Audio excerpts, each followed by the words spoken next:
buenos días. Gracias por acompañarnos a esta sesión matinal donde exploraremos el concepto de comunicación y sostenibilidad. Hace unos días entrevisté a Patrick Radden-Keefe, que es el gran periodista y literato norteamericano que hemos tenido en Barcelona este verano durante 2 meses, al Centre de Cultura Contemporánea de Barcelona, autor de Say Nothing, que ahora una novela sobre el caso irlandés que tendrá versión en serie, se estrenará en noviembre, autor del Imperio del Dolor, autor de Los Canallas y ahora también de Caps de Serp, Cabezas de Serpiente, que es su primer gran texto que habla del tráfico humano, de personas. Y este hombre decía en una sesión también así parecida a esta que dio para periodistas, que los 2 grandes temas del futuro son la inteligencia artificial y el cambio climático, ¿no? la sostenibilidad. Estos van a ser los grandes temas de este siglo, de lo que queda de siglo, ¿no? que es mucho. Y justamente cambio climático, sostenibilidad forman parte de este eje. Me hace una particular ilusión trabajar hoy, esta mañana, para Apple Tree, porque amb la Carme, no sé si fui el primero, pero de los primeros que la entrevistó en las épocas en que aterrizaba en Barcelona el mobile, que no se sabía exactamente qué era, pero Apple Tree ya estaba ahí, desde la estación de Francia, estaba ya en el punto de salida, y gracias a este conocimiento y al largo recorrido que tiene Apple Tree, hoy tenemos este acto que esperemos que sea provechoso.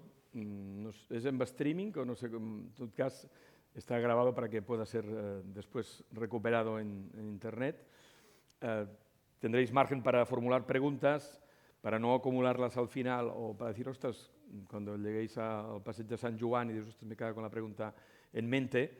Después de foguearnos con nuestros invitados, tendremos una mesa redonda de lujo, habrá un micrófono a vuestra disposición para que podáis formular vuestras preguntas.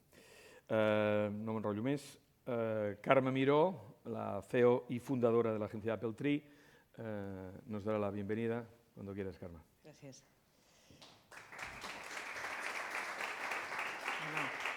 Gràcies a vosaltres, benvinguts i moltes gràcies per acompanyar-nos. Jo seré molt, molt breu. Aquests esdeveniments, alguns que ja heu vingut en algun, els diem Apple Tree Bites, no? Mossegades o bites, són píldores de reflexió, de compartir coneixement. I aquest mateix el vam fer a Madrid abans de l'estiu i va agradar tant que ens veu demanar, molts de vosaltres, que el portéssim a Barcelona i el portem aquí. Sabeu que hi ha aquesta nova normativa sobre comunicació amb sostenibilitat de la Comissió Europea i avui parlarem d'això. I a part d'agrair-vos a vosaltres, sobretot agrair als nostres convidats, al Xavier Grasset, que no us podeu imaginar els nervis que vaig tenir jo a la meva primera entrevista de la meva vida fa 17 anys, que me la va fer ell, i sobretot als nostres ponents, que són gent de primer nivell, molt coneixedors del que parlarem avui. L'Anna Palencia, jo crec que no necessita presentació, però és una de les DIRCOMs més respectades del nostre país, DIRCOM d'Unilever, i guanyadora de molts premis i reconeixements. Gràcies, Anna. El José Guerra.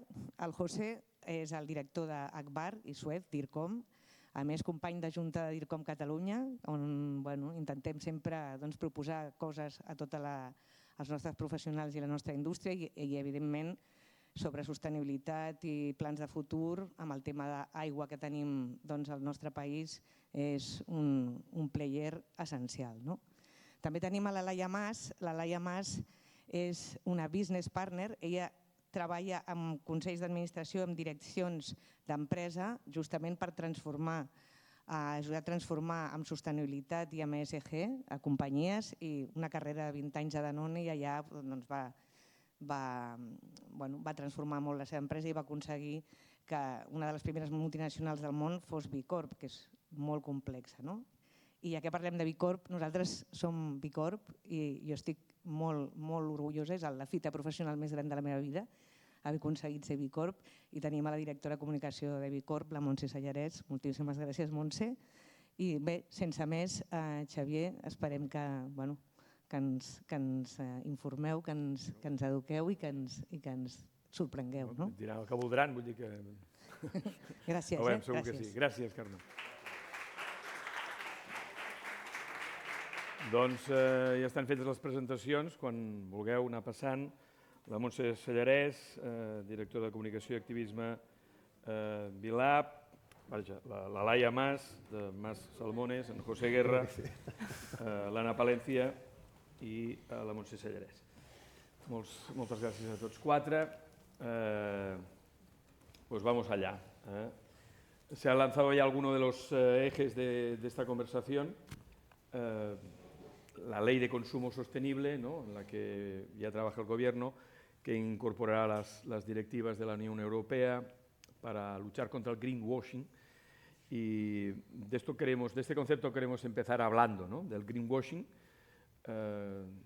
Por eso está el representante de Akbar, porque para washing se necesita agua, para limpiar. Pero bueno, el agua es necesaria y jabón también.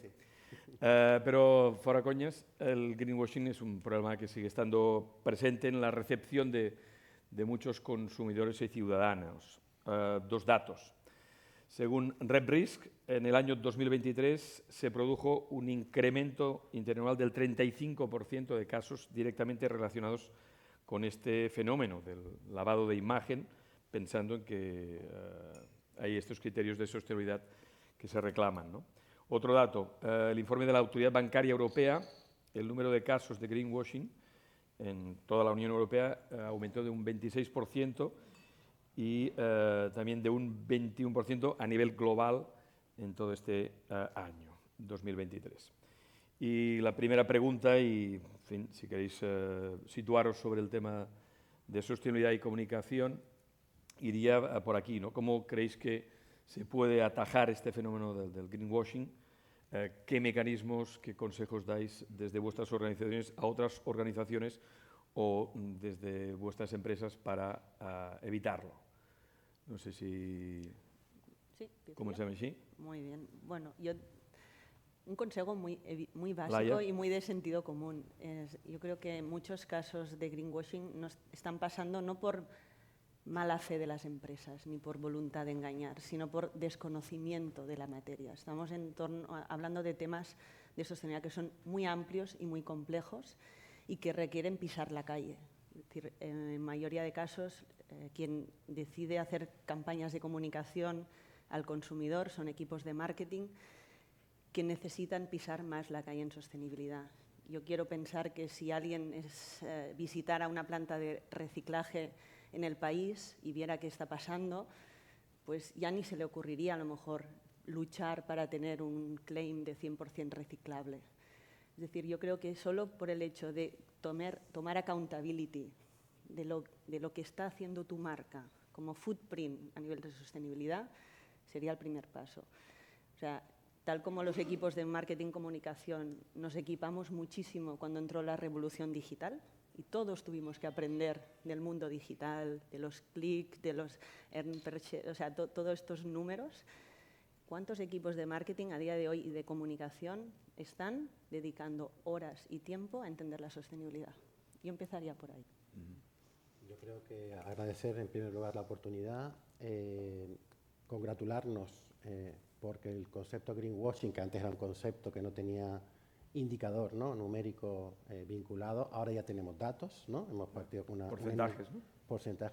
porcentaje enunciado de la pregunta que nos sitúa, ¿no? Sí. Y yo creo que es un punto de partida súper interesante, la trazabilidad, la medición.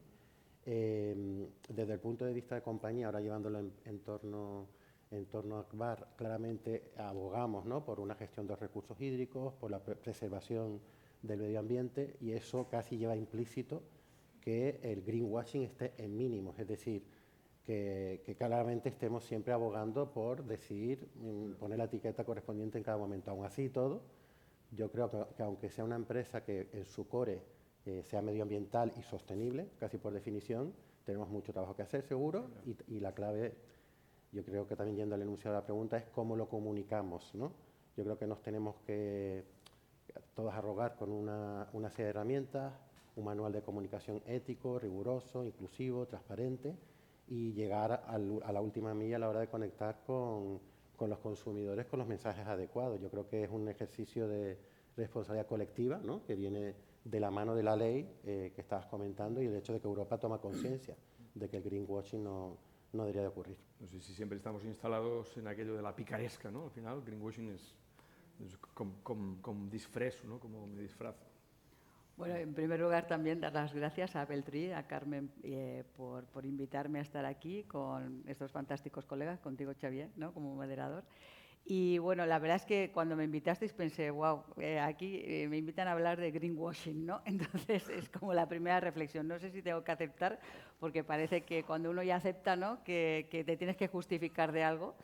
Y claro, en el caso de la compañía a la que pertenezco, digo, bueno, oímos mucho hablar de greenwashing, pero la parte positiva significa que muchas compañías, y yo tenía la verdad que cuando pensaba, ¿no?, en esta pregunta iba a empezar también con todos tenemos buena fe de comunicar pues aquello que estamos haciendo en materia de sostenibilidad, y lo hacemos porque justamente el consumidor quiere saber cada vez más. Entonces, tiene la percepción, ¿no?, y hay datos de diferentes estudios que dicen, bueno, es que al final si no me comunicas nada, ¿no?, de lo que estás haciendo en materia de sostenibilidad, asumo que no estás haciendo nada. Y si no estás haciendo nada, ¿por qué debería elegir tus marcas? Entonces, bueno, pues creo que estamos todas las compañías haciendo con buena fe lo que podemos.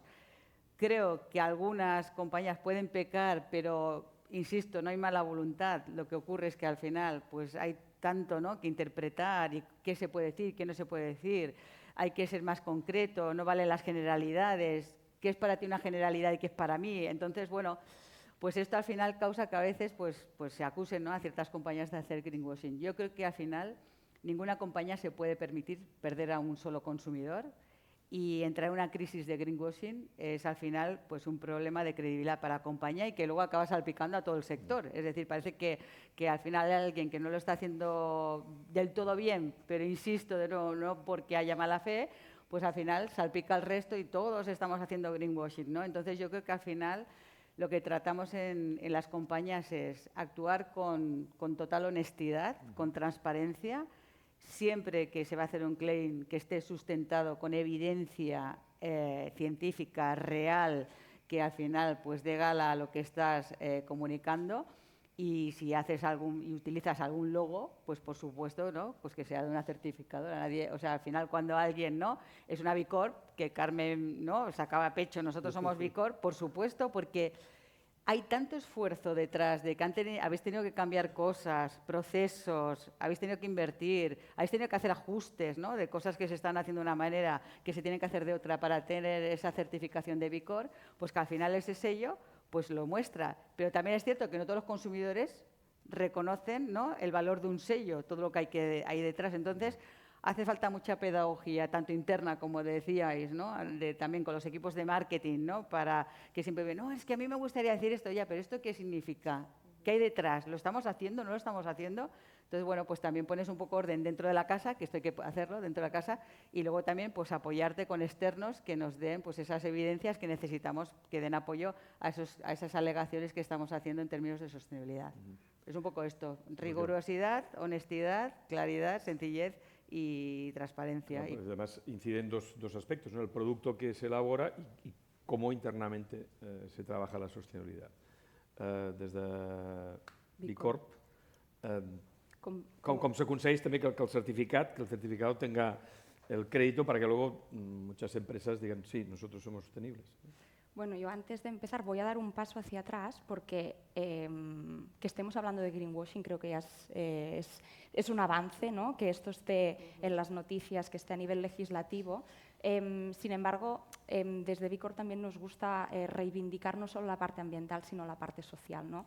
Hay otro concepto, que voy a añadir una capa, ¿no?, pero que es el impact washing, que no solo tiene en cuenta cómo las empresas pues hacen afirmaciones que quizás no están sustentadas en acciones reales detrás a nivel de impacto ambiental, pero también hemos visto, y hay conceptos como el pinkwashing, ¿no? En el que básicamente las organizaciones pues, se vinculan con causas más asociadas a temas sociales, como pues, los derechos por las mujeres, que luego a lo mejor pues eso dentro de la compañía no está respaldado por una apuesta realmente por la equidad o por la igualdad. Entonces, como reivindicar un poco también esa pata social tan importante, ¿no? La importancia de cuidar primero a las personas para también poder cuidar luego al medio ambiente. Y a nivel de recomendaciones, yo creo que coincido con mucho de lo que habéis comentado. Hay una parte de cómo se entiende la sostenibilidad y ahí yo creo que es donde también está el principal problema, ¿no? Muchas veces las empresas y las personas que trabajan, porque al final las empresas no son entes abstractos, sino que son personas que quienes las están llevando a cabo, ¿no? Pues las estrategias de comunicación son personas, pues se tiende a entender la sostenibilidad en el marco pues, de un producto o en el marco de una línea de negocio, pues una línea de prendas, ¿no? Por ejemplo, y ahí es donde empieza el problema, ¿no? Entender la sostenibilidad como algo parcial o como algo que no está integrado holísticamente es donde muchas veces surge el problema. Entonces, la primera recomendación para mí sería entender la sostenibilidad como un todo dentro de la organización, no solo en el marco de un producto, porque a lo mejor tienes un producto que es súper sostenible, pero luego todo lo demás que estás haciendo, ¿no? Pues la energía que utilizas en tu compañía, cómo estás tratando a tus trabajadores, si los salarios son justos o no, etcétera, etcétera, pues no se corresponde. Y es donde empieza el problema a nivel de greenwashing que decimos, pues porque estás reivindicando a la sostenibilidad en el marco de un producto cuando no está acompañado de toda una estrategia integral dentro de la compañía. Y desde B Corp, ¿qué estamos haciendo en esta línea? Pues tenemos dos ejes principales. Por un lado, impulsamos altos estándares a nivel de impacto social y ambiental. Las empresas que los cumplen, como es el caso pues, de Apple Tree, o se ha comentado antes Danone, o dentro de Unilever, por ejemplo, tenéis a Ben & Jerry's, ¿no? Cumplen con estos altos estándares. Sin embargo, nosotros estos estándares los ponemos a disposición de todas las compañías de forma gratuita y confidencial para que puedan medir su impacto, gestionarlo y mejorarlo. Y por otro lado, otra línea que estamos impulsando es a nivel de política pública. No se ha hablado antes de toda la legislación. Ahora iremos al tema. Correcto, pero desde el movimiento lo que estamos impulsando son leyes que reconozcan y que marquen los parámetros que las empresas con propósito, que se dicen, pues tanto a nivel legal, pero también la ciudadanía las puede identificar, ¿no? De hecho, se aprobó una ley histórica en España, que es la ley de las empresas con propósito, las sociedades de beneficio e interés común, gracias a un esfuerzo brutal de todo el movimiento, que básicamente pues, busca reconocer a estas compañías a nivel legal. Sobre este aspecto que comenta Montse, sobre la legislación, ¿no? Al final, los ciudadanos hacemos una transferencia de confianza, ¿no? A nuestros dirigentes, a nuestro poder legislativo, ¿no? Ya, porque no podemos estar en todo, ya se nos encarga mucha tarea personal, ¿no? Desde el capitán Siam, ¿no? Que todo esfuerzo es necesario y separar todos los productos que tenemos en casa cuando tenemos que ir a tirarlos a la basura. Pero hay un momento que dices, bueno, hay alguien que piensa más que nosotros, que piensa en el bien común, ¿no? La legislación, no sé si creéis que se ha abusado de esta confianza de los consumidores a la hora de comunicar la sostenibilidad, porque justamente, otro dato, el 35% de la población sobreestima la capacidad de la legislación para evitar el greenwashing, ¿no? Siempre pensamos que, en fin, cuando alguien pone un logo o un certificado o algo en su producto, pues aquello ya ha pasado un control de las autoridades y, por lo tanto, bueno, hay un gesto de confianza, ¿no? Sí, a veces puedes ir comprobando los datos y toda la información que hay en un alimento, pero hay un momento que te vas fent gran y no ves lo que pone ahí, es tan pequeño todo. Con lo cual, con el logo ya parece que ya tenemos bastante. ¿Cómo se recupera la confianza o si queréis que realmente se abusa, ¿no? Porque, bueno, también piensas que cuando alguien sale al mercado con un producto, pues aquello tiene unos certificados, tiene un aval, ¿no? Sí. A ver, en este aspecto las directivas medioambientales han ido tarde a nivel regulación. Entró hace muchísimos años, en 2007 recuerdo, las directivas de salud, donde se puso un marco a través de la EFSA, la Autoridad Europea de Seguridad Alimentaria, donde todo el mundo que quería hacer una alegación de salud tenía un marco sobre el cual operar. En directiva medioambiental está pasando ahora. O sea, y aún te diría, ni todos los que están comunicando lo están haciendo mal, ni todos lo están haciendo bien. O sea que también creo que es bueno que se ponga el foco de atención en este aspecto.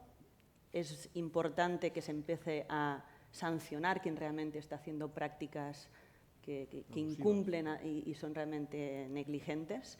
Pero creo que también hay que acompañar y no estigmatizar a aquellos que lo están intentando y aún necesitan más guía de trabajo. O sea, que haya salido esta directiva no quiere decir que las cosas estén claras, no están tan claras aún. O sea, en todo lo que es temas de envases puede estar más claro, pero en todo lo que es temas de emisiones de CO2, los parámetros por los cuales se están comparando índices de emisiones entre sectores no está todo tan estipulado. Es decir, estamos andando un camino que desde las autoridades que están regulando han ido tarde.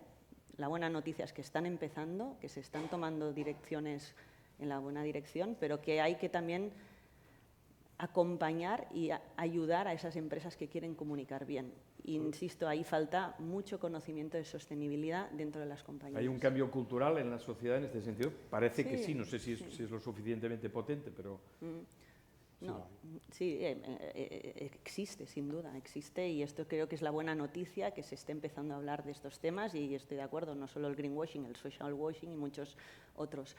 Pero creo que estamos en un momento de transición y hay que también acompañar y ayudar a que las empresas que quieren comunicar que lo puedan hacer bien, que no solo se ponga el foco de atención en la sanción, en la mala praxis, sino también en acompañar y ayudar a aquellas que las quieren hacer bien.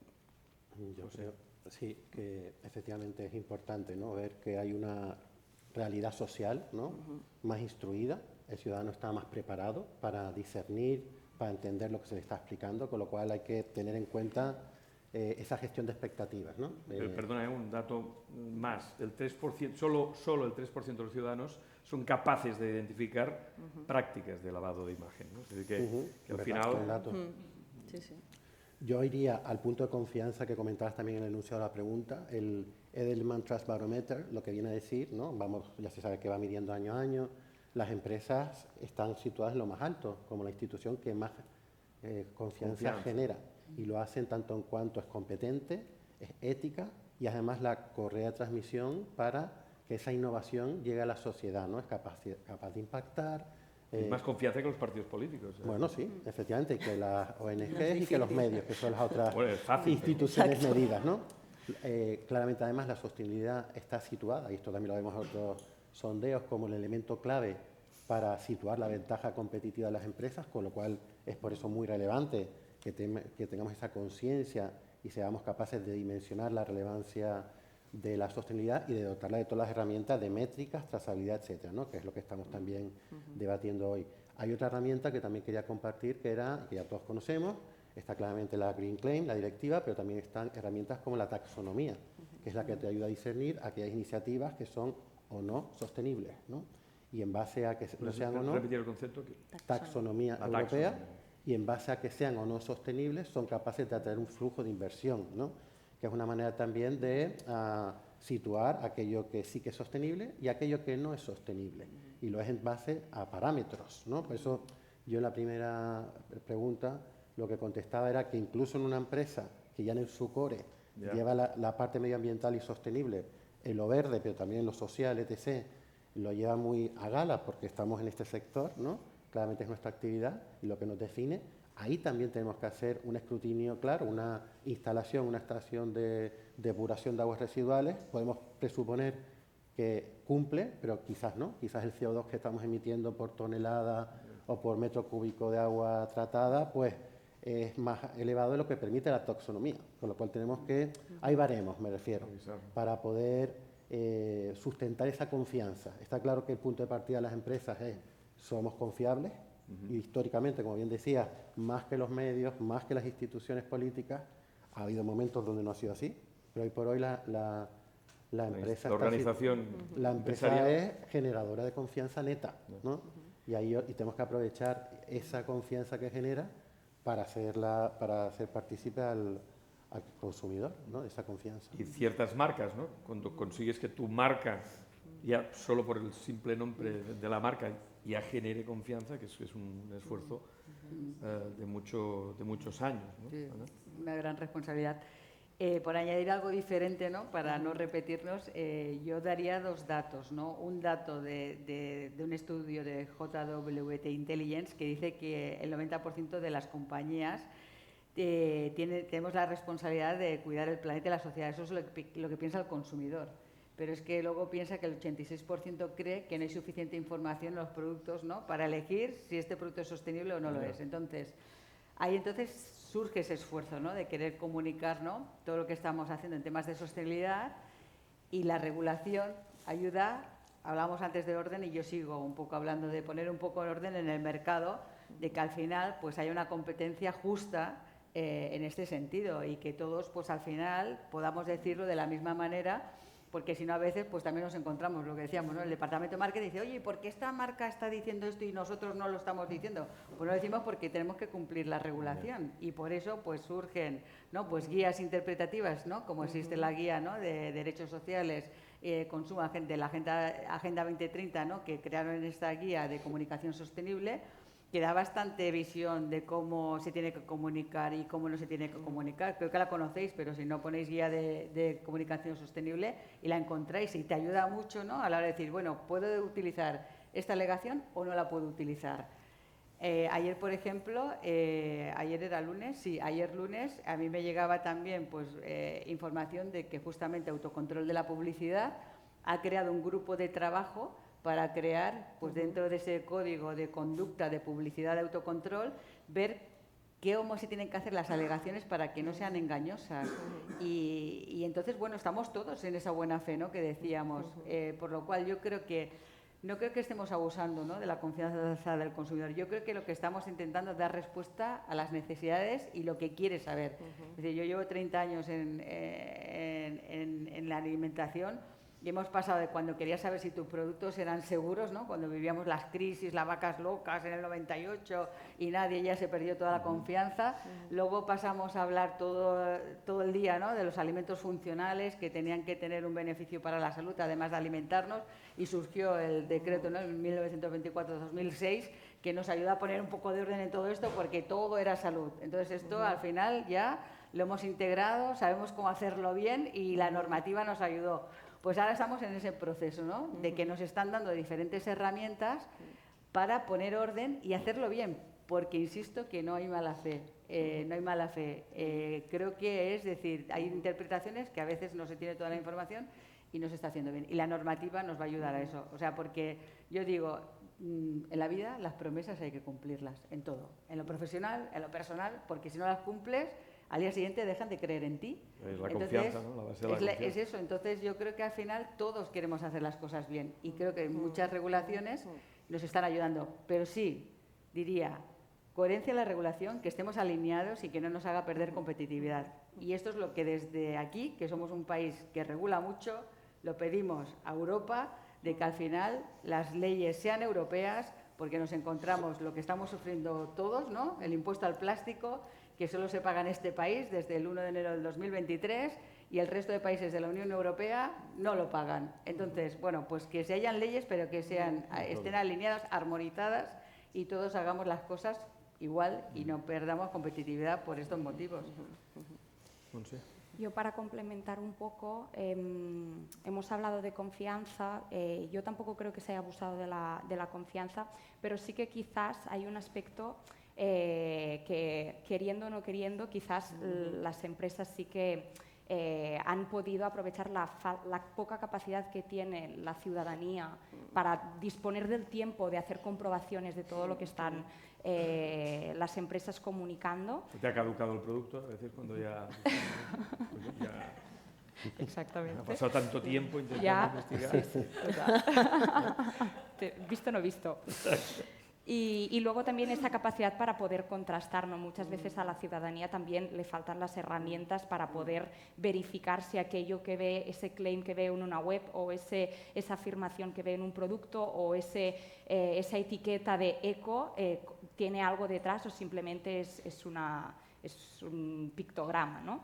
Entonces, yo reivindicaría un poco, me sumo a lo que comentabas, Laia, de que hay datos, y así lo corroboran, ¿no? que faltan profesionales formados de una forma profunda en temas de sostenibilidad, es decir, estamos transitando un camino. No creo que tampoco que se tenga que criminalizar, pero sí que es importante empezar a dar pasos y darlos de forma urgente, ¿no? Estamos en un punto de no retorno en el que es importante ir avanzando, y ahí yo reivindicaría todas las patas y todos los actores de la sociedad, ¿no? Por un lado, las empresas tienen una gran responsabilidad, tienen que serlo y no solo parecerlo, y ahí hay que tomar conciencia y asumir que la propia sociedad lo está pidiendo, pero a la vez cada vez hay más corrientes que defienden que las empresas, su razón de ser no es únicamente ganar dinero, sino que tienen una responsabilidad a nivel social y a nivel ambiental. Los consumidores, dentro de la medida de lo posible, tenemos que ir creando ese clima de exigencia, aunque no todo puede recaer sobre el consumidor, ¿no? Las empresas tienen que actuar y, evidentemente, las instituciones tienen que poner un marco regulatorio en el que todos los actores jueguen con las mismas reglas de juego. Y coincido con que la propia guía que sacaban desde el Ministerio de Derechos Sociales, Consumo Sostenible y Agenda 2030, pues es una buena pauta, ¿no? Pero esto no existía, quizás faltaban herramientas para que las empresas tuviesen más claro y de una forma mucho más pautada, con todos los puntos sobre las IES de qué se puede hacer y qué no. Yo creo que tenemos una oportunidad en esta transición ahora de todos aquellos que en este proceso ahora de entender bien y volver a recomunicar mejor. Es una oportunidad de oro para los que puedan ser valientes y realmente también reconocer dónde sin querer se han equivocado. Creo que es una gran oportunidad ahora mismo no cerrarnos en banda y tener miedo, sino reconocer con humildad que has aprendido que ese claim que tenías no era correcto. Y eso es una oportunidad de reconectar esta confianza del consumidor con muchas marcas. Y yo creo que esto es algo que yo animaría a no tomarse esta etapa de transición mientras nos ayudan a poner un marco de referencia más claro, porque no está todo hecho, como explicaba Ana, pero también que las marcas aprendan a que tienen frente a ellos una oportunidad de reconectar desde la humildad y desde el reconocer que han aprendido que esto no estaba bien y que lo pueden hacer mejor, o lo que estaba bien, reivindicar que sigue estando bien. Y yo creo que en esta humildad de aprender se puede ganar mucho más que simplemente ahora ir para atrás, cerrarte en banda y dejar de hablar. Ahora entraremos en la ley, pero antes he entrado esta mañana en la web de Unilever y Hein Schumacher, director ejecutivo, habla de una era para liderar la agenda de sostenibilidad, ¿no? Y caramba, ostras, como una gran empresa, ¿no? ¿Desde qué ámbito se asume cuando tú quieres ser sostenible? Desde los primeros directivos, ¿cómo se aplica desde la ignorancia? No sé, Akbar y vosotros. Si acaso, sí, como quiera. Voy a empezar, ahora sigo yo. Gracias. Desde el punto de vista de Akbar, claramente tiene que ser desde arriba, ¿no? La implicación de la alta dirección, del CEO en primera línea, hablando, por ejemplo, estamos hablando mucho de productos de consumo, ¿no? También hablando ahora de agua, hablemos de agua regenerada, que al final es un agua que conlleva, ¿no? Dar una nueva vida al agua, depurar, además de depurar, aplicar nuevos procesos, con lo cual se da una nueva vida al agua para nuevos usos, como puede ser limpiado de calles, jardines, etc., ¿no? ¿Qué quiero decir con esto? Que al final toca percutir con soluciones, toca endosarlas desde el más alto nivel, toca sensibilizar a la ciudadanía de que claramente tenemos que ir, en el contexto de Akbar, por ejemplo, al uso de fuentes alternativas de agua, del recurso, y claramente tiene que ser una línea vertical en toda la compañía, desde la parte más técnica, el operario, hasta alta dirección, ¿no? Claramente en línea con lo que, si seguimos vinculando hacia arriba, con lo que son los ODS, acción contra el cambio climático, etc., ¿no? Yo creo que el ejemplo que acabas de mencionar es maravilloso, ¿no? Y en el caso de Akbar, pues también. Ahora entro a la web. Cada titular nuestro verás que va a la misma línea, ¿no? Diciendo que tenemos que ser punta de lanza en sostenibilidad con aquello que nos atañe, que en este caso son los recursos naturales. No, aquí pensaba que creía que había entrado en la web de la Comisión de la Unión Europea, porque hay un gran discurso de cómo se implementa, ¿no? Desde una gran empresa los distintos planes que hay que tirar adelante, ¿no? Nosotros estamos, Xavier, en la tercera era con Heinz Schumacher. Vivimos la primera era con Paul Polman, segunda era con Alan Jobe y ahora estamos en la tercera de cómo estamos integrando la sostenibilidad en el modelo de negocio.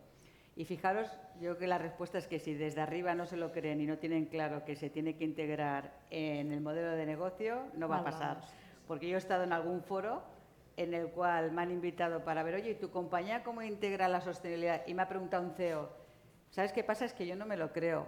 Y le digo, entonces, ¿cómo me vas a convencer? Y le he dicho, mira, es que yo no te voy a convencer. Yo te lo vengo a contar. Si al final tú no te lo crees, tómate esta mañana como que nos hemos tomado aquí unas buenas copas con tus compañeros de dirección, pero cuando salgáis de la puerta no lo hagas, porque si tú eres escéptico a este tema no va a pasar. Entonces, esto es el mejor consejo que te voy a dar hoy, pero yo te voy a contar cómo lo hacemos. Nosotros siempre hemos sido, intento ser breve, una compañía que han tenido integrada la sostenibilidad del modelo de negocio, siempre, desde los orígenes de Unilever hace más de 90 años. Lo que cambió es que en el año 2009 se incorporó Paul Polman, que fue el primer visionario y el que dijo, señores de Unilever, ¿no? Él venía de fuera y dijo, teníamos la visión, winning together, ganar juntos, ¿no? Noemí, que trabajaba en Unilever entonces, lo sabe. Y éramos todos, nos poníamos, ¿sabes? Todos aquí, ¿sabes? Como soldados y todos al campo de batalla a vender. Todos éramos ventas. Solo nos hablaban de ventas y solo nos hablaban de resultados, de facturación, margen, punto, y rentabilidad. Llegó Paul Polman y dijo, muy bien, hay que vender, pero hay que contar cómo lo estamos haciendo. Y el cómo lo estamos haciendo es toda la parte de que queremos hacerlo al mismo tiempo que reducimos impacto medioambiental e incrementamos de manera positiva nuestro impacto social. Y para esto lo que vamos a hacer es marcarnos unos objetivos, nos marcamos unos objetivos, nos equivocamos en algunos, aprendimos mucho, tuvimos un camino en el cual dimos resultados y tuvimos que hacer ajustes. El consumidor al final no nos penalizó de que algunos objetivos que nos marcamos no los consiguiésemos, porque al final lo que se valoró es que tú tenías unos compromisos en materia de sostenibilidad. ¿Qué miedos hemos tenido las personas que trabajamos en Unilever? Que cuando hubiese cambio de CEO, el siguiente CEO, pues hiciera un giro. Afortunadamente no ha pasado, cada uno tiene su visión. Entró Alan Jobe, que fue más continuista, y Heinz Schumacher, que lleva un poco más de un año, y dijimos, ya verás, ya verás, ya verás. Él lo que ha hecho ha sido, oye, está muy bien, vamos a priorizar, porque hay tantos compromisos que no. Tenemos que tener compromisos a largo plazo, pero entregando también al corto plazo, porque cuando hay un desastre natural, no puedes decir, no, pero es que yo ya tengo el compromiso que en el año 2050 la pandemia, ¿no? voy a ser, y dices, ya, pero hoy, 2024, ¿qué estás haciendo? Entonces, yo creo que él ha traído bastante sentido común, muy práctico, y está enfocando, pero siempre el CEO mundial lo tiene ahí, y si no lo tiene, entonces va a ser difícil en las compañías que aterrice. He entrat a la web d'Akbar i, efectivament, compromesos per un món sostenible, gestió sostenible, implicació social, y quería preguntarles a Montse y a Laia, en este acompañamiento a las empresas, una carta de presentación donde se explicite claramente este mensaje, entiendo que es fundamental. Si esto no pasa, el resto no va a pasar, pero como digo yo, no es suficiente. Es decir, tiene que haber el liderazgo, tiene que haber la cultura, tiene que haber la voluntad de la dirección. Pero luego alguien se tiene que dedicar a que esa dirección que marca el líder, alguien sepa ejecutarla y le sepa sacar valor competitivo, porque en la sostenibilidad hay mucho valor para que tu negocio sea mucho más competitivo a futuro. Entonces, perdona, paréntesis. En esta fase de cazatalentos también se buscan perfiles de directivos que ya tengan asumida esta conciencia. Espero que sí. Yo no me dedico a buscar directivos, pero o sea, lo que creo que por lo que yo he estado 20 años en Danone, he estado 8 años en el cargo que tenía Ana en Danone y el más es similar al que tenía Ana. Y una de las grandes necesidades era incorporar en los perfiles de operaciones, en los perfiles de marketing, en los perfiles de compras, conocimiento de sostenibilidad. Porque la sostenibilidad, si es solo del departamento de sostenibilidad, no va a pasar. Necesitas el negocio entendiendo la sostenibilidad como un driver de competitividad. Y eso es donde estamos equipándonos como profesionales todos, porque nadie nos ha enseñado esto. Pero hay que tenerle ganas de aprender de un tema muy complejo. Igual que la inteligencia artificial, el tema de la sociedad es extremadamente complejo, porque encima es muy... a veces no es 1 más 1 igual a 2, es decir, lo hemos vivido con toda la agenda de los envases.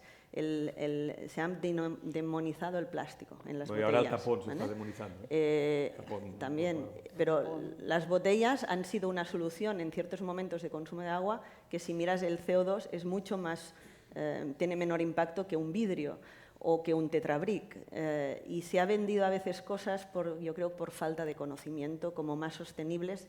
Depende de qué quiere decir sostenible en ese caso. Y lo que te quiero decir es que estas empresas que tienen ya un comité de dirección, una presidencia, un board, empujando esto, es fundamental. Pero luego esa dirección alguien la tiene que tomar y la tiene que saber hacer competitiva, porque si no, la empresa se desanima, no pasan cosas. Y al final la empresa vive de lo que está y lo que la gente toca sus productos, toca sus marcas, toca sus servicios. Si eso no se sabe trasladar, por eso para mí, el gran oportunidad en esta agenda de transformación para que pasen son los equipos de innovación y marketing.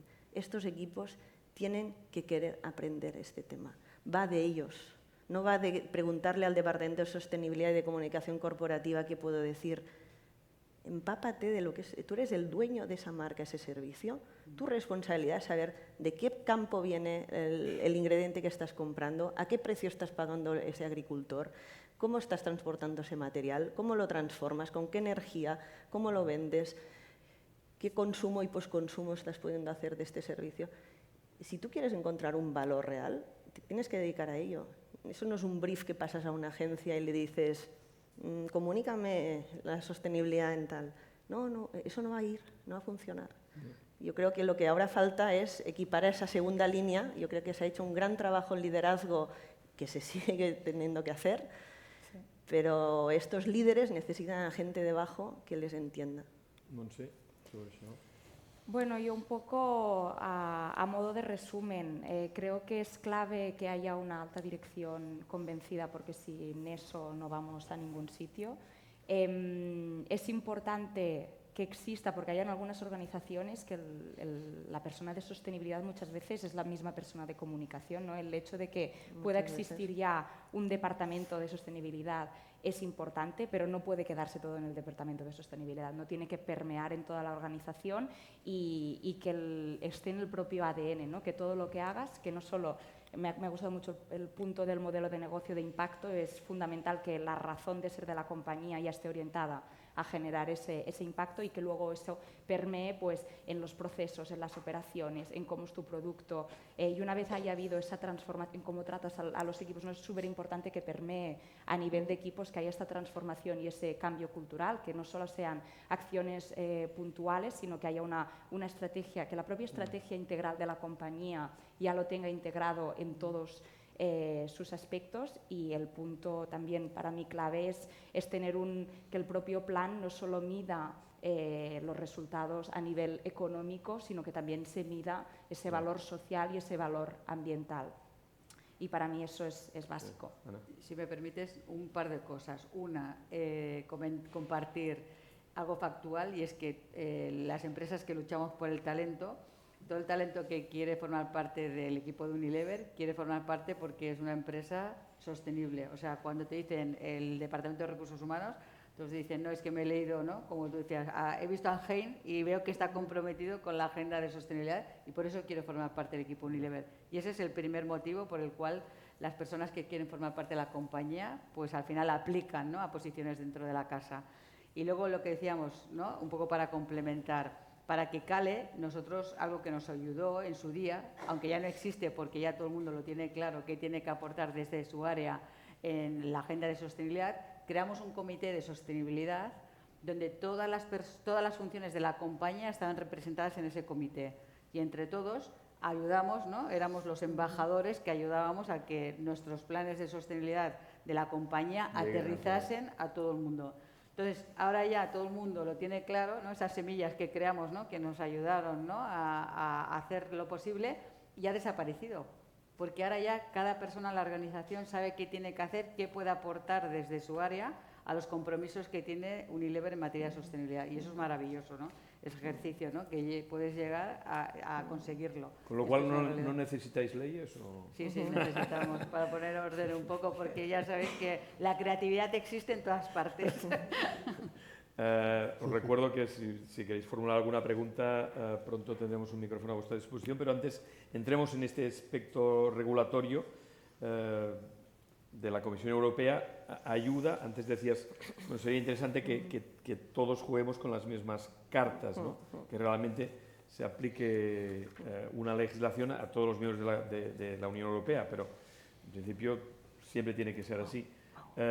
Esto ayuda, no parte de una conciencia empresarial individual, ¿no? Al final, todas las empresas que están en el mercado tienen que ceñirse a un marco regulatorio, ¿no? No sé si en este sentido creéis que esto hará que cambie la situación, que realmente las empresas sean más honestas en su comunicación en sostenibilidad, una legislación europea.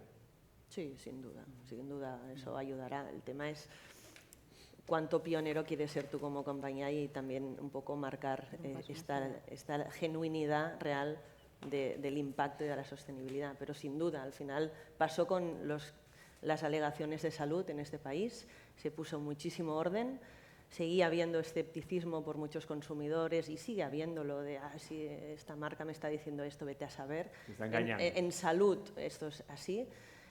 Llegará en sostenibilidad, lo que pasa que el tema es más complejo aún que el ámbito de la salud y lo que yo animo a todas esas empresas que se equipen para no esperarse a la regulación y al marco regulatorio, pero sino que abran camino, final, ¿no? que abran camino, porque luego eso ya no será una ventaja competitiva. O sea, se habla mucho de que el consumidor no está dispuesto a pagar por sostenibilidad.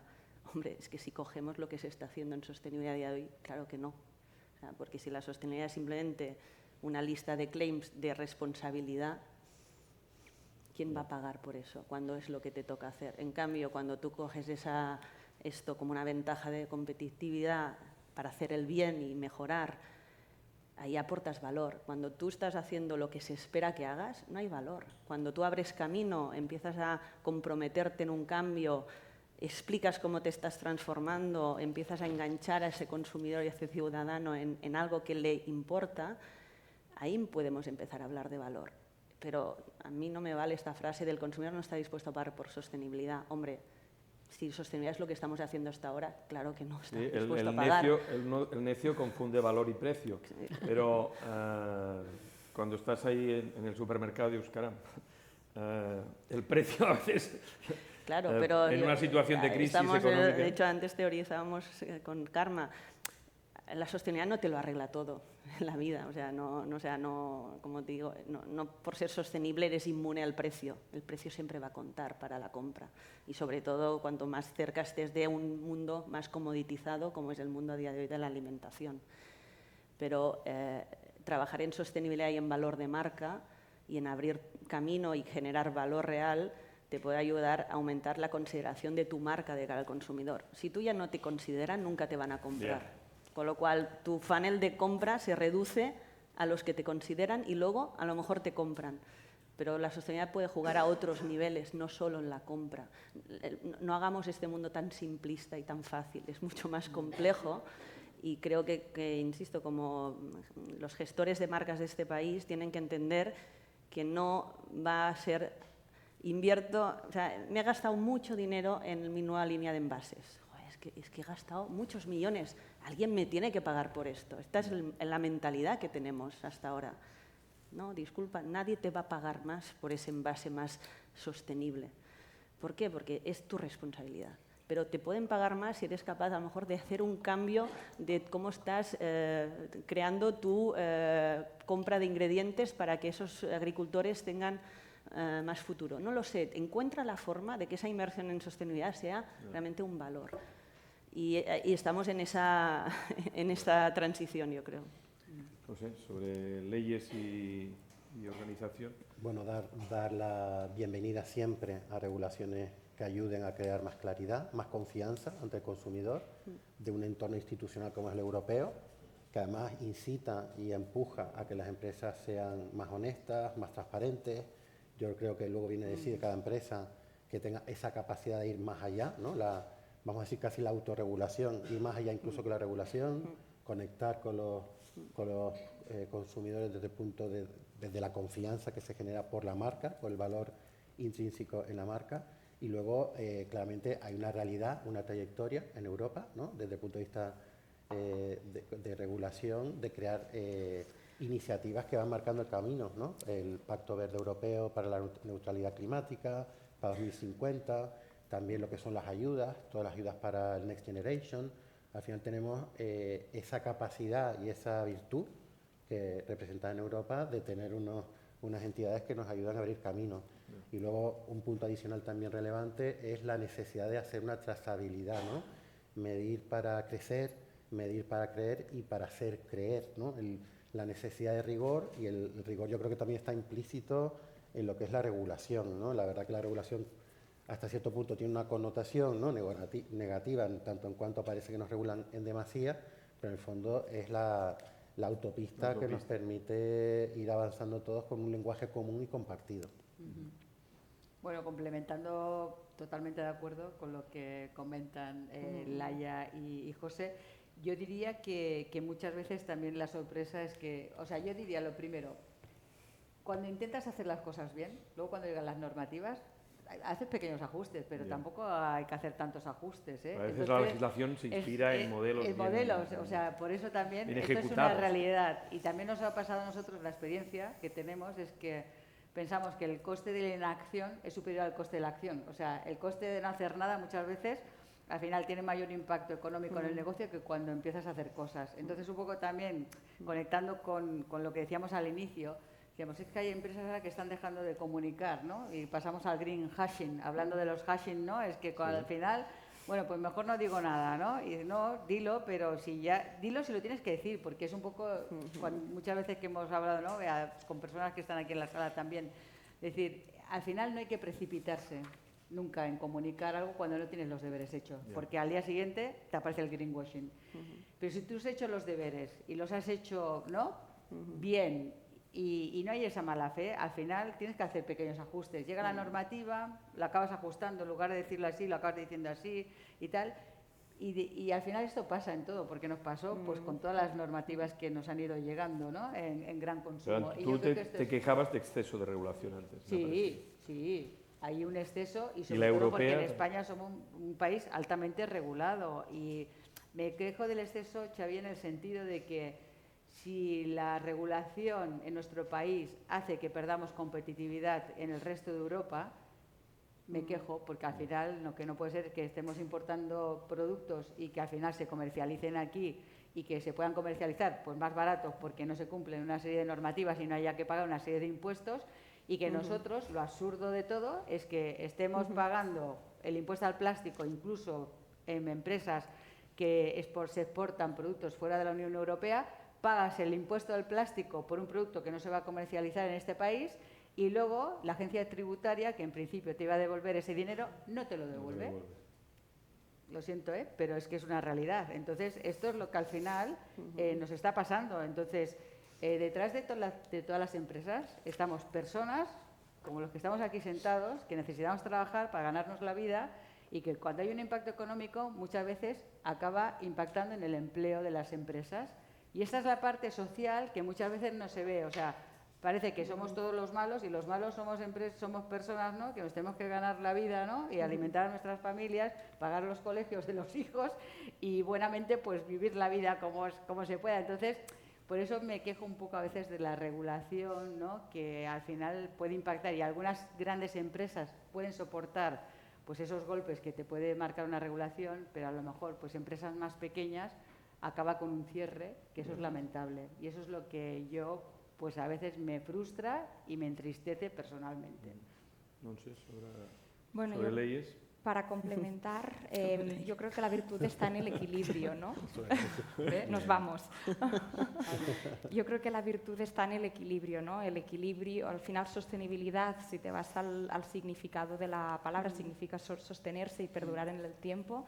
La sostenibilidad va mucho de invertir a largo plazo, el retorno se ve a largo plazo y tener un equilibrio entre ese valor económico, ese valor social y ese valor ambiental. Yo soy partidaria de la regulación a nivel europeo y también pues, a nivel de los Estados. Al final Europa es un espacio común integrado por múltiples países. Creo que esta conversación y poner el tema del greenwashing y del impacto ambiental de las empresas encima de la mesa y abordarlo era necesario, y diría más, ojalá otros países y territorios mucho más contaminantes.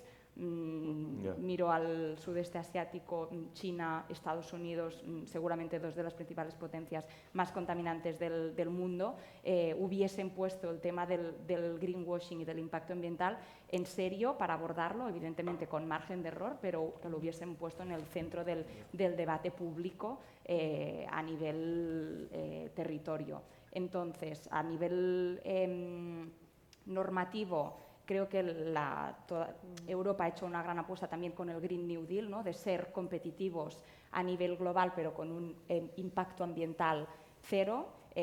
Ha habido un tsunami legislativo en estos últimos años. Parece que ahora, con los resultados de las últimas elecciones europeas y los resultados a nivel países, ¿no? El Consejo, la mayoría parlamentaria más o menos sigue siendo similar, pero sí que en el Consejo pues cada vez hay más personas que piensan que esto puede ser una amenaza a su modus vivendi, y creo que a partir de ahora no sé si seguiremos viendo ese tsunami legislativo con tanta velocidad a la que hemos visto. Sin duda las empresas tienen que ser punta de lanza, es importante que tengan ese liderazgo, y la regulación al final debe ser un marco que ponga unas reglas del juego igual para todos y que garanticen unas condiciones de competencia equitativas para todos.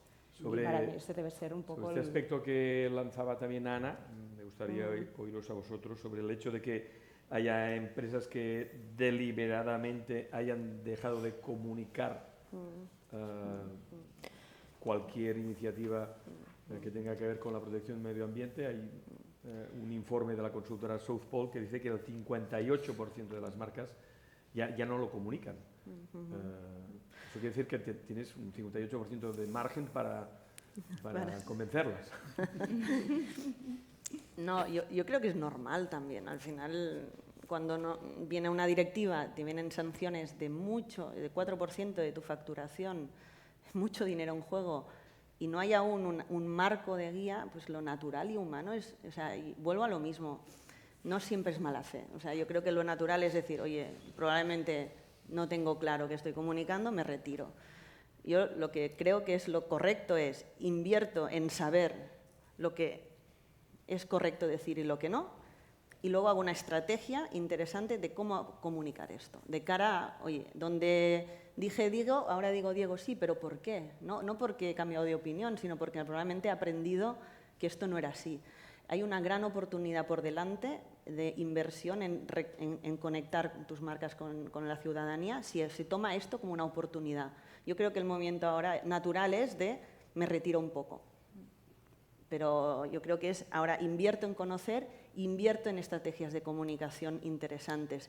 Y hablando de comunicación, hay que sofisticar la comunicación en sostenibilidad. Hay que empezar a tener planes de comunicación a distintas audiencias.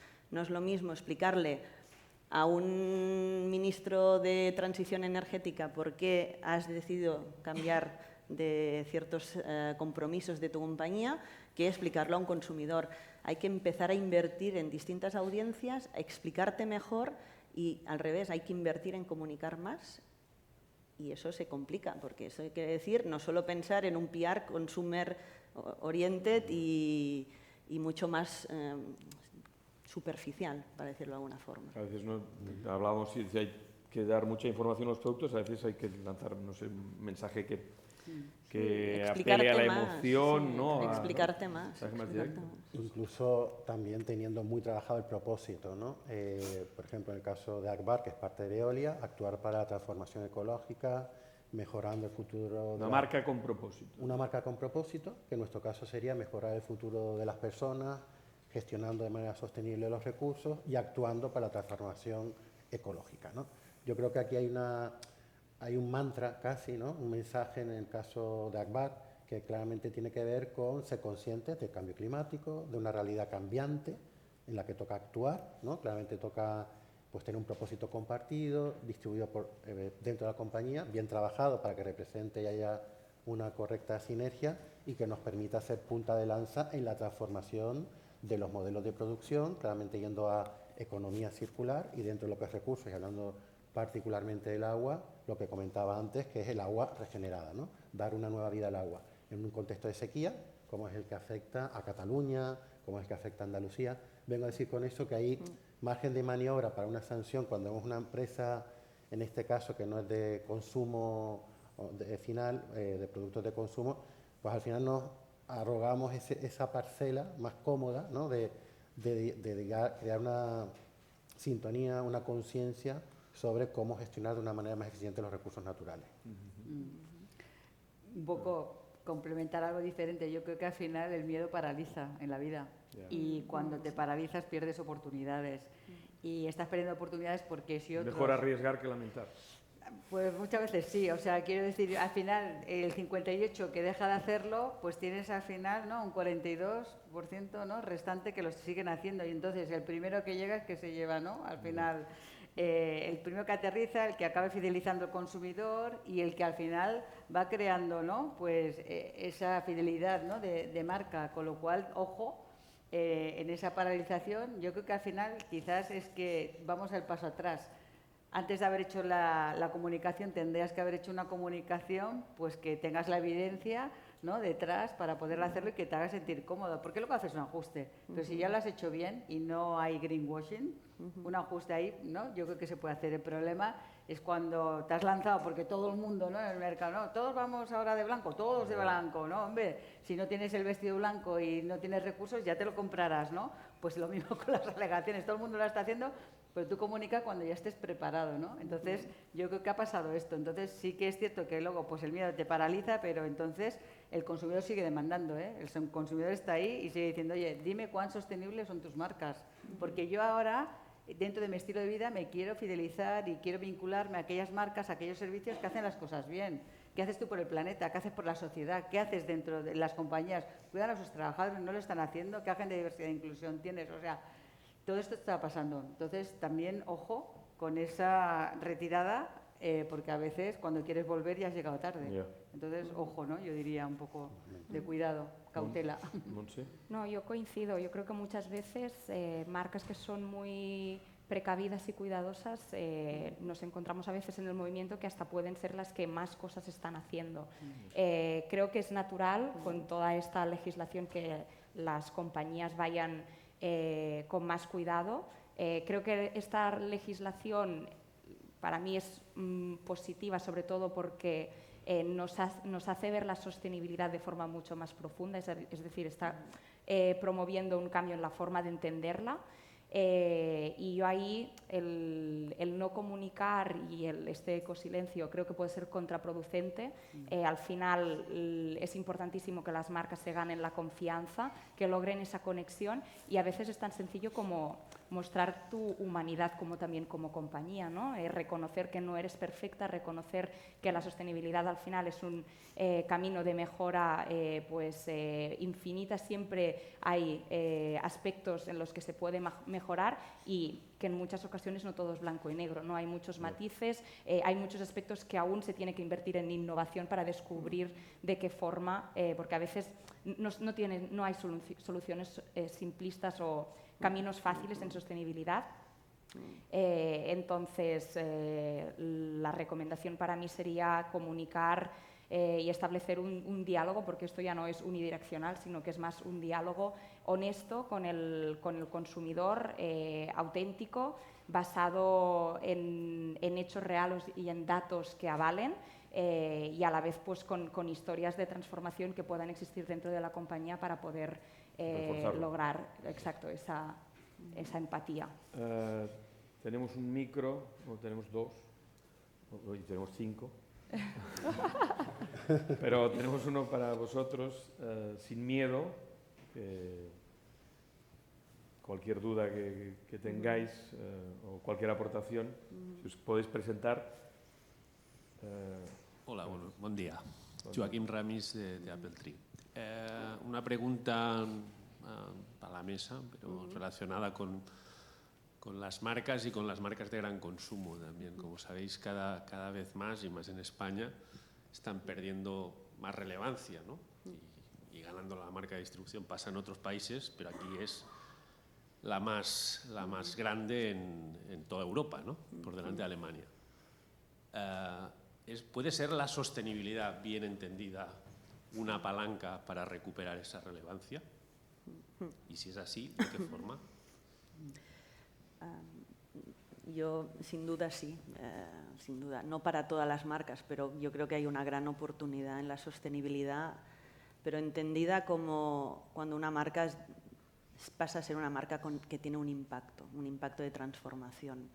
Si seguimos entendiendo como marcas que la sostenibilidad es un checklist de claims y sellos y certificaciones y tú comunicas tu posicionamiento por un lado, pero simplemente te ocupas de que en el pack y en la web incluyes ciertos claims, eso no es sostenibilidad desde un punto de vista de marketing y de marca y de valor.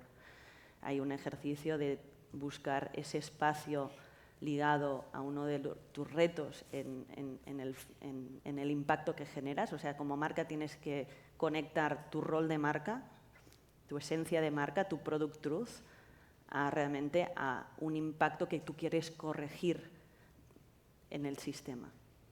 Puede ser social, puede ser medioambiental, puede ser de salud.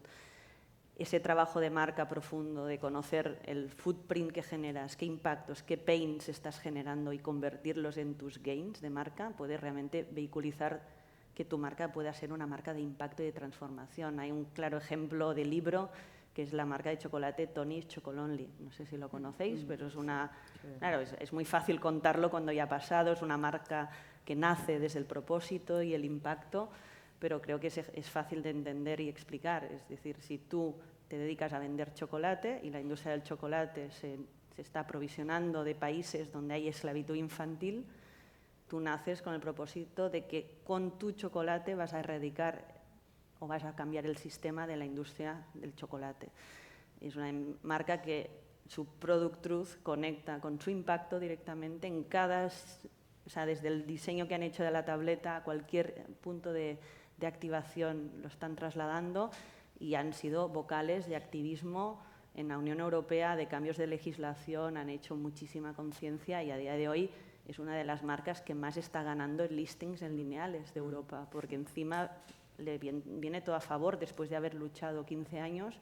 La directiva de deforestación también va a ayudarles a ellos, porque además de la esclavitud, mucha industria del chocolate tiene que asegurar que es libre de deforestación, con lo cual creo que hay valor, hay espacio recorrido en las marcas, pero hay que entender que no es por poner más claims en tu pack que vas a ser una marca reconocida por la sostenibilidad, sino es una transformación de tu propuesta de valor intrínseca.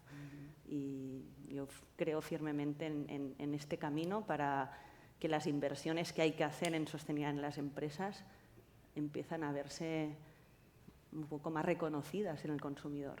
Pero eso cuesta, es difícil y lleva tiempo. Yo si acaso, Joaquín, te puedo decir algún dato dentro de todo el portafolio de Unilever de marcas. Las marcas de gran consumo que tenemos que más crecen son las que tienen un propósito y crecen a doble dígito frente a las que no lo tienen, que no crecen a doble dígito.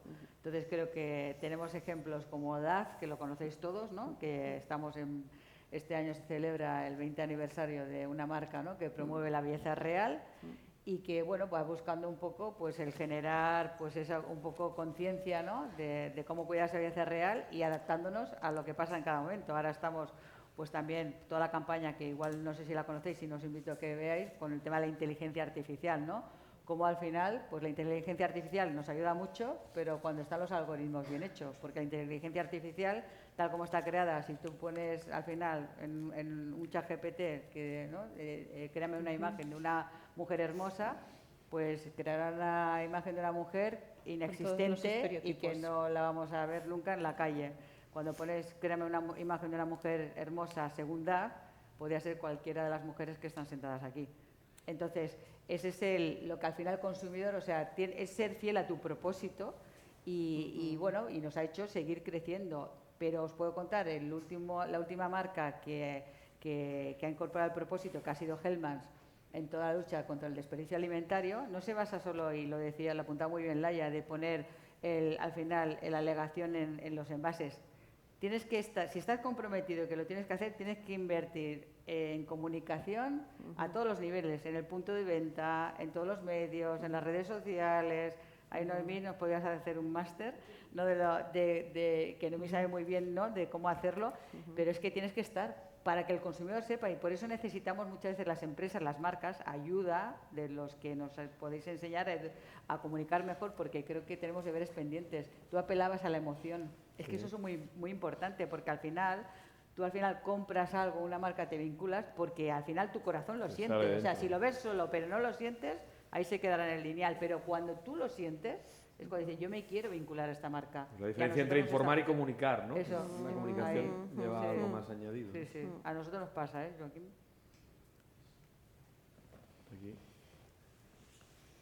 Hola, buenos días, muchas gracias por el panel. Creo que han salido muchos titulares, muchas ideas y conceptos, y quería recoger una primera idea que lanzaba Xavi al principio, que eran los dos grandes desafíos del siglo, que es la inteligencia artificial y la sostenibilidad, y los quería vincular porque las marcas y empresas nativas digitales que no ofrecemos producto físico sino servicio digital. ¿Quién eres? Perdona.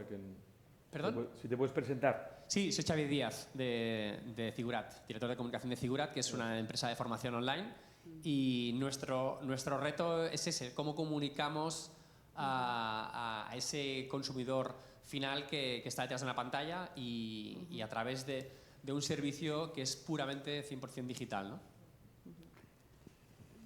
Yo te voy a decir, justamente es que he acabado mi intervención diciendo que es el gran reto, es lo más difícil, por eso decía, oye, apelo que nos ayudéis a cómo comunicar mejor, porque Xavier, estoy de acuerdo contigo, es lo más difícil, es decir, porque tú al final tienes un servicio, ¿no? Dentro de tu compañía, ¿no? Que seguramente pues también estás, ¿no? Integrando la sostenibilidad, haciendo las cosas bien y tal, de bueno, ¿cómo lo hago? ¿Cómo lo comunico online? Bueno, pues yo creo que hay que empezar, ¿no? a testar, ¿no? Dentro de tu propia plataforma, pues lanzar esos mensajes, ¿no? Y también apoyarte, ¿no? Pues seguramente pues estás en redes, ¿no? Pues dando a conocer tu compañía, ¿no? Y qué ofrece la compañía, qué servicios tiene, pero siempre si vas un poco, ¿no? Incorporando ese mensaje de sostenibilidad, yo creo que la repetición y continua repetición ayuda a que al final, ¿no? Pues vaya calando, ¿no? Pues ese mensaje de que el consumidor sepa que ofrecéis un producto online, ¿no? Que al final la diferencia es que además es sostenible. Entonces esto yo creo que cada vez más pues va a hacer que podáis atraer muchos más consumidores, usuarios, ¿no? De la plataforma y del servicio, ¿no? De formación online. Pero yo creo que se basa en la repetición continua, porque a veces yo creo que de lo que pecamos, yo no soy experta, yo llevo comunicación corporativa, o sea, no soy experta en marketing, pero lo que sí que veo es que a veces en marketing haces una campaña hoy y creo que esperas que el consumidor ya le haya llegado, ya le haya integrado y tal. O sea, yo creo que hay que repetir y hay que dejar tiempo para que eso se acabe consolidando, ¿no? Porque al final queremos resultados muy cortoplacistas y hay que tener un poquito de paciencia, ¿no? Decir, oye, que lo he comunicado y todavía es que pregunta a mi vecina y no lo sabe. Bueno, la vecina ha entrado en la plataforma, dile que entre. ¿Sabes? ¿Dónde está tu vecina? ¿Qué es lo que ve? ¿Que ve el Instagram o ve el TikTok? ¿O qué es lo que ve? O que al final del buzoneo, pues pónselo en su buzón y dile lo que estás... Quiero decir que estoy un poco así, un poco siendo cómica en este sentido, pero sí que es cierto que a veces también decimos, no, es que el consumidor, claro, es que no lo entiende, es que al final, pobre nosotros, tenemos que saber de coches, tenemos que saber de las empresas de gran consumo, tenemos que saber qué son los miliequivalentes, ¿no?, de CO2, tenemos que saber todo. O sea, lo que tenemos que hacer es confiar en aquellos que hacen las cosas bien, y hay muchas compañías, muchas instituciones y muchas entidades que hacen las cosas bien. Y compañías como la tuya, ¿no?, que hace decir, yo tengo una plataforma online y quiero que sea sostenible. Empieza a comunicarlo y acabará llegando, ¿no? Yo lo veo un poco así, mi visión, ¿eh? Y romper el hielo, atrevernos a ser disruptivos, innovadores. En el caso de Akbar hemos hecho 3 juntas generales de grupos de interés, yendo más allá de una junta de accionistas, dando visibilidad a los criterios ESG, ¿no? De tal manera que calen más, que lleguen más lejos. Es verdad que todavía alejado probablemente ese consumidor final o de esa persona que recepciona la formación que estás trabajando tú, pero claramente yo creo que nos toca no cesar de ser atrevidos, ¿no?, de romper silos y de llegar con nuevos formatos a los grandes públicos, ¿no?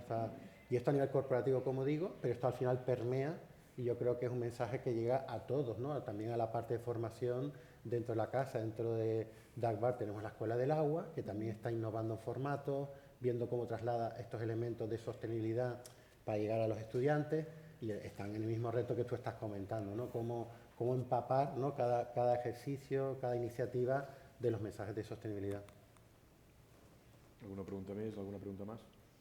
Yo quería añadir, hay un aspecto que no ha salido y que creo que es importante vinculado en cómo llegamos y cómo conectamos, y es que estamos inmersos en un contexto, ¿no? Tú has hablado de redes, ¿no?, de consumo voraz de contenidos que no pueden durar más de un minuto porque ya has perdido la atención, ¿no? Y muchas veces ahí el reto, yo creo, es ese lograr captar esa atención y con una propuesta de valor que seas capaz de contarla de forma muy sencilla, pero con esa capacidad de poder conectar. Creo que la innovación es clave, pero bueno, sí que el análisis que hago es que como marcas tenemos un gran reto por la atención de la ciudadanía, ¿no? Constantemente estamos siendo bombardeados por contenidos, y ahí tienes muy poco, el tiempo que tienes para poder llegar a tu público, y coincido el tema del limitadísimo. Y coincido en el tema de escucha activa, ¿no? Al final creo que también estamos en un momento de mucha desafección, donde es importante generar esperanza, ¿no? Y ahí estas propuestas de valor transformadoras creo que tienen una capacidad de conectar con esa necesidad de poder sentir de que hay esperanza, ¿no? Y que no o sea, las cosas están complicadas, solo hace falta pues abrir... Mensaje optimista, ¿no? Exacto, solo hace falta abrir las noticias, pero sí que es importante. Yo creo que la gente está buscando un poco ese... aún estamos a tiempo y hay gente haciendo cosas, y ahí yo creo que hay un... Bueno, hay una necesidad muy grande de hay un plan esta B. esperanza. Exacto, hay un plan B. B Corp. Molt bé. Una pregunta. Buenos días, soy Nicoleta Trombini, trabajo para Kempower desde hace poco, desde hace un año, pero he estado trabajando casi 20 años en una gran empresa química, y entonces me ha llamado un poco la atención el tema regulatorio, ¿no? Porque por la experiencia que tengo, he trabajado mucho en agricultura, claro, nos hemos encontrado en la siguiente situación, que no necesariamente la Comunidad Europea, por ser un ente regulador, es capaz siempre de entender de manera muy profunda los temas sobre los que regula. Y eso es un problema muy grande, que crea, por un lado, no quiero usar la palabra jugar, pero evidentemente hay una opinión pública que tiene su opinión. La Comunidad Europea muchas veces recoge esta opinión y no siempre las regulaciones que siguen y tienen en cuenta también estos movimientos se basan luego no solo en una opinión, sino también en datos, ¿no? Entonces, quería preguntaros si veis importante, porque no es, en este caso lo fue mucho, el hecho de hacer un tipo de comunicación muy específica que no es tanto una comunicación hacia el mercado, sino una comunicación de lobby, entendida como una lobby ética, ¿vale? Hacia las instituciones, porque muchas veces saben más las empresas sobre los temas que, ¿no? que las instituciones mismas. Pero la institución tampoco no debe ir a ciegas, se debe asesorar, ¿no? No, pero yo doy fe de esto, a nosotros nos pasó y... Bueno, la pregunta ¿cuál era? No, la pregunta era esta, si, sobre todo para ti, Laia, si te has encontrado en el momento en el que asesoras a empresa, si tú sueles poner el foco en este tipo de, ¿sabes? Por ejemplo, organizaciones de la industria que representan la industria o mismas empresas como puede ser una Unilever que tiene, ¿no? una marca muy fuerte, muy potente y es considerada, ¿no? una marca que tiene un muy buen renombre y que entonces puede llegar a influir más fácilmente sobre incluso las instituciones, ¿no? Siempre hablando de lobby ética, obviamente. Sí, el good lobby, ¿no? Exacto. Un lobby bueno. Pero cuando antes decíamos que hay una regulación, pero que falta mucha información aún, es justamente en esta dirección. O sea, hay quien está siendo pionero y abriendo camino donde no hay conocimiento técnico aún. A nosotros, y ahora hablo cuando estaba en Danone, se está estigmatizando mucho el peso del vacuno a nivel de emisiones. Pero el hecho de que un ingrediente lácteo venga de una vaca, el nivel de emisiones no tiene nada que ver. Cuando le pusimos todos los datos de toda la proteína animal y los distintos grados de emisiones por fuente de proteína animal, el propio Ministerio de Consumo, que no era el más fácil de hablar, nos agradecieron y nos pidieron todas las fuentes de información científica. Es decir, no tienen datos y están a veces haciendo campañas públicas muy peligrosas, muy peligrosas. Yo creo que la estrategia está, como decíamos antes, en ampliar tus planes de comunicación. O sea, tienes que ir a más audiencias que decir también, tocar el one-to-one directamente a la gente que te está influyendo y exponerles las contradicciones. Y una vez tuve la oportunidad de sentar en una misma mesa a un granjero y a Greenpeace. Y ellos mismos se discutieron. Greenpeace no está hablando del concepto de macrogranjas en cierto tipo de explotaciones y había un granjero al lado explicándole que todas sus políticas, si pasaban, le hundían su vida y su familia. A veces el activismo es muy positivo, ¿eh?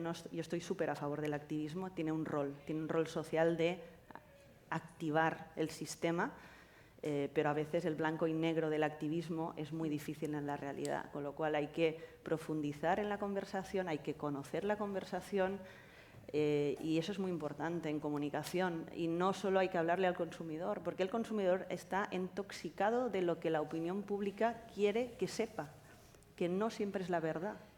Y ahí los medios tenéis un gran rol. Ya está, ya me ha tocado. Te ha tocado a ti, porque los medios también habláis muchas veces sin suficiente conocimiento de estos temas y tenéis que profundizar mucho más para no caer en el blanco y negro. Y la verdad que tuve yo la suerte de trabajar con una CEO que era muy adelantada, una mujer además muy inspiradora y que era muy valiente y lanzaba unos mensajes que realmente, de hecho, cuando hacía sus presentaciones, la pregunta primera era, ¿estás hablando por ti o estás hablando por tu empresa? Porque eran tan valientes los mensajes que la gente se hasta asustaba, ¿no? Pero habría este tipo de comunicación tan valiente, tan directa, da el paso a grandes discusiones, que es lo que acababa de decir, ¿no? Que realmente es donde luego hay el punto de encuentro, ¿no? No es ni negro ni blanco, hay un entremedio y es ahí donde probablemente todos podemos florecer, ¿no? Sí. Nosotros lo vivimos también con Paul Polman. Al final decía, es que como los políticos no están haciendo, ¿no?, la labor que tienen que hacer, tenemos que ir nosotros. O sea, él sigue siendo, ya no está en la compañía, pero sigue siendo bastante reivindicativo en este sentido.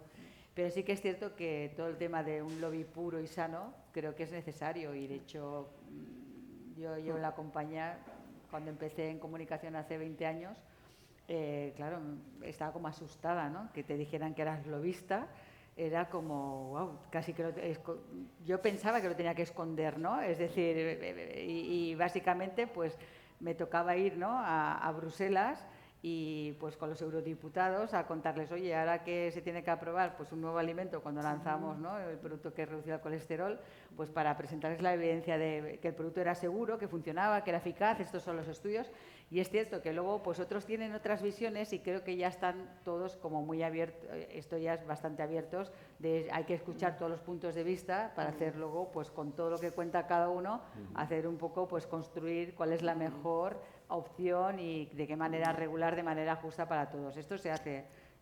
Pero claro, yo al principio también me parecía, oye, cuando llegué allí, llegas a Bruselas, ¿no? Y te ponen el carnet de lobista ahí, y dices, ahora ya lo sabe todo el mundo, ¿no?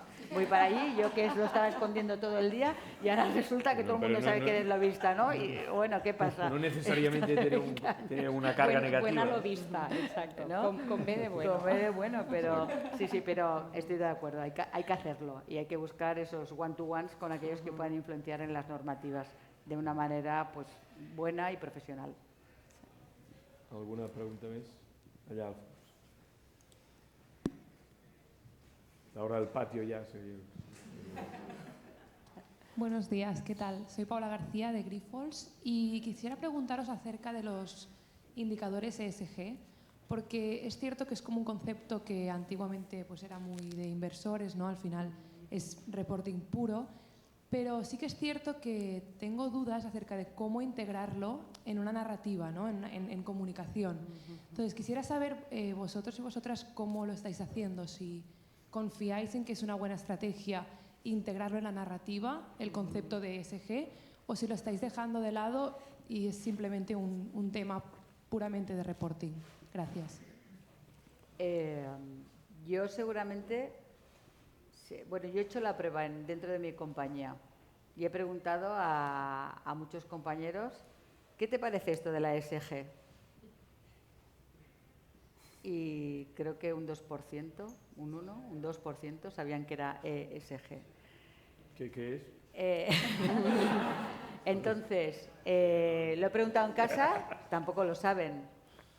Lo he preguntado pues, con algunos colegas que no se dedican a sostenibilidad y tampoco lo saben. Entonces, al final, yo creo que al final el reporting, ¿no?, que hay que hacer en términos de medio ambiente, sociales y de gobernanza, ¿no?, y hay que cumplir pues, esa manera de hacer el reporting en temas de sostenibilidad, está en los annual reports, que la gente que le interesa mucho y que es muy rigurosa, tenemos 50.000 indicadores. Te invito a entrar el de Unilever, Grifols también lo hace muy bien. Entonces, pues están ahí todos los indicadores al detalle, los mil equivalentes, ¿no?, los porcentajes de la diversidad, ¿no?, tal, todo está ahí, pero es que eso el consumidor realmente le aporta algo. Yo creo que en la narrativa hay que incorporar aquellos mensajes que lleguen y que el consumidor entienda, porque estamos partiendo de que el consumidor no está formado ni está familiarizado a los términos de ESG, y por eso yo cuando hablamos, ¿no?, de las alegaciones, cuando dices, no, vamos a ponerle que este tiene 75.000 equivalentes de CO2 y este tiene 30, pero ¿alguien sabe qué es mejor, el de 75, el de 30, qué es esto, qué tal? O sea, yo creo que las narrativas hay que ponerle sentido común, y el sentido común es hacerlo de una manera que el consumidor al que te diriges lo entiendas.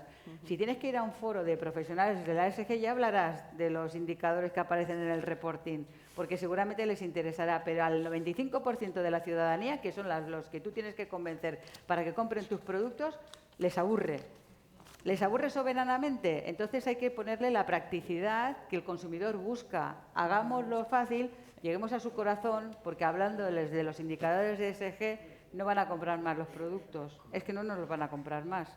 Al menos es la visión que yo tengo al respecto. Sí, yo estoy totalmente de acuerdo con Ana, ¿no?, que el puntito emocional de llegar al consumidor con ESG es mínimo, ¿no? El potencial que te ofrece el ESG para poder llegar es muy reducido. Sí es cierto que yo creo que puertas adentro, o cuando estás con profesionales del sector, yo creo que la ESG no solamente es una herramienta de reporting, también creo que es una herramienta de gestión, ¿no? Lo digo para también reubicar un poco, ¿no? Ahí va. Y yo creo que sí que tiene que estar integrado en la narrativa. Fijaos que hemos hablado mucho de la E, ¿no?, a lo largo del día de hoy. Hemos hablado de la S, de refilón. En cambio, no hemos hablado tanto de la G, ¿no? El cómo, que puede ser la innovación, órganos de gobierno, planes de igualdad, etc., etc., ¿no? Que al final es el core, sistema operativo que te permite que se consiga todo lo demás de manera ética, inclusiva, etc., ¿no?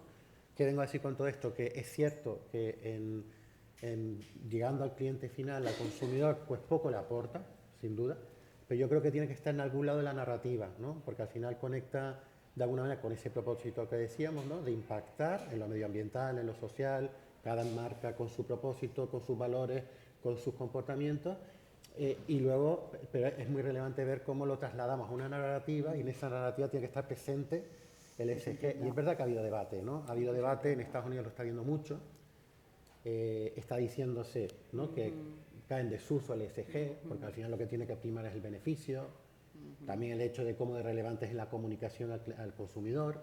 Pero yo creo, y lo decía antes, ¿no? En el formato que hemos percutido, ¿no? Más de una vez, más de dos, que fue la Junta General de Grupos de Interés, donde claramente estaba presente la escucha activa, rendición de cuentas, establecimiento de compromisos con los grupos de interés, un canal, ¿no? Para ir estableciendo y ordenando, que es verdad que esa es la función también del ESG, ¿no? En la memoria queda todo bonito, pero bueno, en este evento que decíamos, aprovechábamos el ESG, ¿no?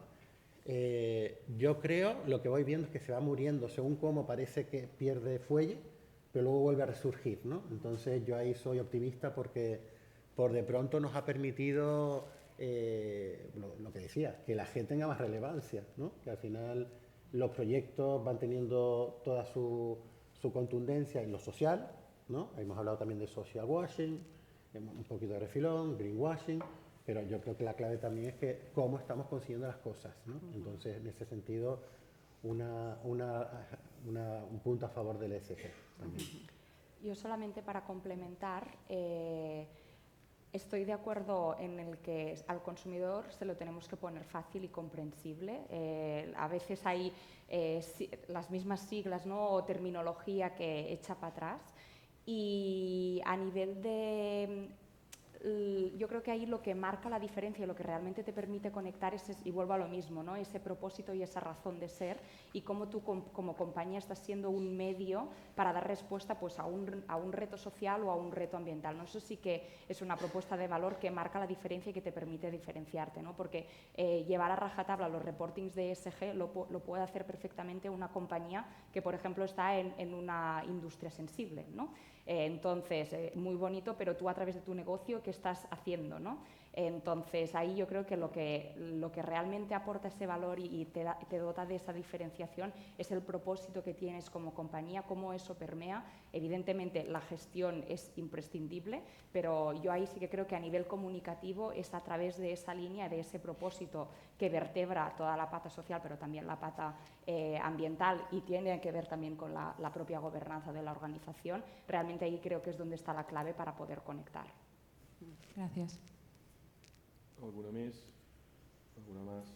Si no, les daremos las gracias a ellos y a vosotros, a la Laia Mas, de Mas Salmones, a José Guerra, de Akbar, a Ana Palencia, de Unilever, y a la Laia, y a la Montse Sellarès, el robot, de Big Lab Spain. Y justamente queremos acabar esta sesión con el vídeo manifiesto de la campaña Se escribe con B, para agradecer a todos aquellos que ya sois B Corp y aquellos que tal vez viendo el vídeo, como ejemplo de comunicación, os animáis a seguir estos criterios. Muchas gracias. Gracias.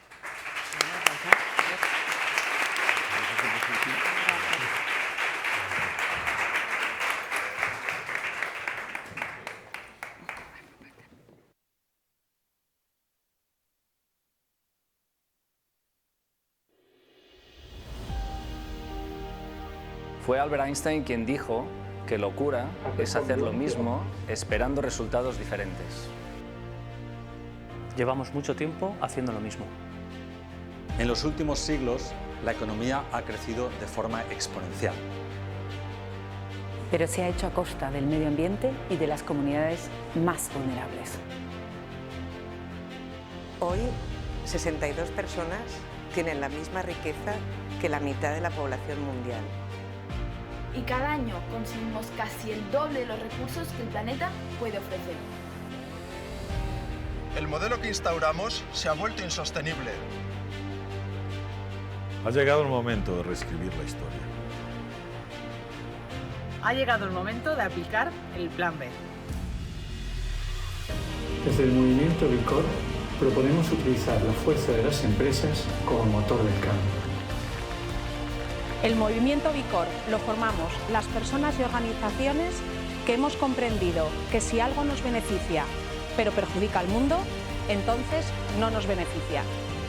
Como personas que trabajan, invierten y compran, debemos preguntarnos con cada decisión cotidiana si estamos ayudando a solucionar o a agravar los problemas.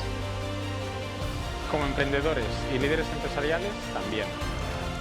La historia no se escribe cada 4 años en las urnas. La historia se escribe con cada decisión que tomamos. Llevamos muchos años haciendo lo mismo y los resultados están a la vista. Ha llegado el momento de reescribir la historia. Ha llegado el momento de escribirla con B. Por las personas, por el planeta, por nosotros mismos.